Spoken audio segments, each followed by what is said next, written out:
Bonsoir à toutes et tous, bienvenue dans l'après-match. On a la chance ce soir de recevoir Jérémy Abivin, troisième ligne du RCV. Bonsoir Jérémy. Bonsoir. Alors Jérémy, gros match ce soir encore, victoire contre Colomiers. Quelles sont tes réactions là à chaud juste à 1h du match?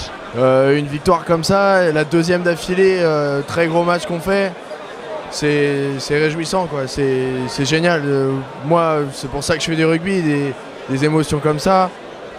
C'est génial en fait, on fait un bon match du début jusqu'à la fin. Même à 14 contre 15 on arrive à tenir la marée. Ça leur met de la pression. Et franchement pour moi c'était juste un régal de jouer ce soir. Parce que vous avez dominé du début à la fin, où on marque 2 essais dans les 10 premières minutes. Et justement, tu parles de jouer à 14 contre 15. On a eu Javier Lagiosa qui prend un carton rouge à 20 minutes de la fin. Est-ce que ça, c'est quelque chose qui t'a fait un peu peur? Non, je pensais pas qu'ils allaient revenir. On était déjà loin devant, on était à 27-0 il me semble. Ça faisait beaucoup en 15 minutes. Après, ça fait toujours peur quand même. Carton rouge, devant.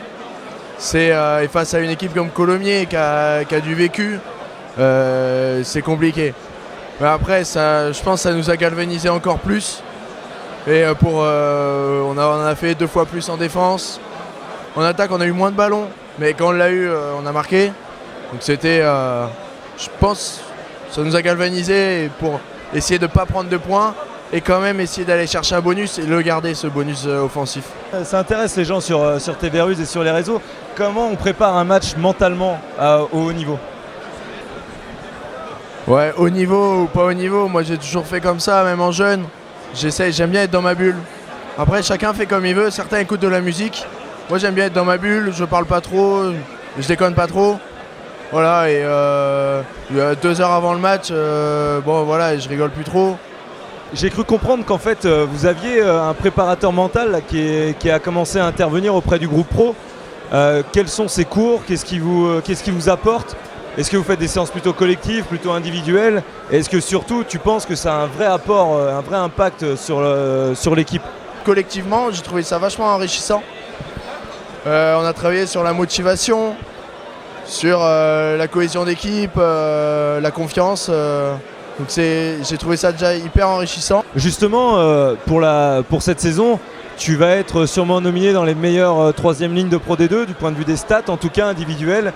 Pour l'instant, ça en prend bien le chemin. Donc comment tu estimes, toi, la valeur de ton apport sur l'équipe cette saison? Je suis très content de ma saison, en tout cas, jusqu'à maintenant. J'ai eu des petits matchs un peu plus durs.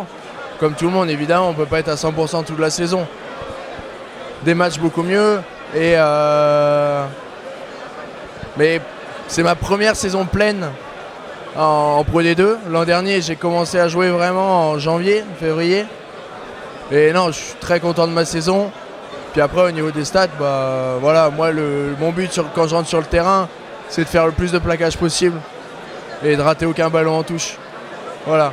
Après, le côté offensif, je bosse dessus pour être un peu plus présent.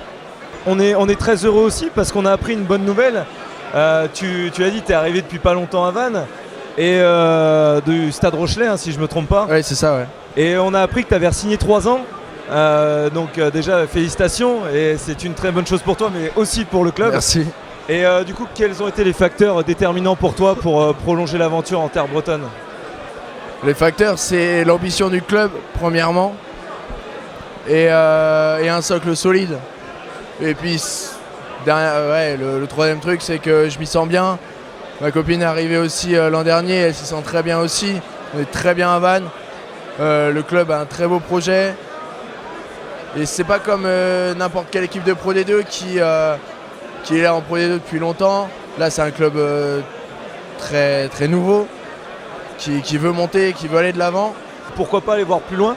Oui, parce qu'après, au bout d'un moment, quand tu arrives, il y a 2 types de challenges différents en Pro D2. Tu as les équipes qui jouent le maintien et les équipes qui jouent la qualif. Donc à partir du moment où le maintien est acquis assez vite dans la saison, bah, tu vas jouer la qualif. Et quand tu parles de qualif, il y a la montée qui compte. Donc pourquoi pas aller jouer la qualif et monter En tout cas, on sera Il y très a content de du te travail voir encore. avec Van en top 14 un de ces jours. On ne sait Je serais jamais. ravi. Tu es encore jeune, donc on a le temps. Et puis, bah, on te souhaite bonne chance à Aurillac et surtout à Narbonne. Merci, Jérémy. Merci beaucoup. Bonne soirée.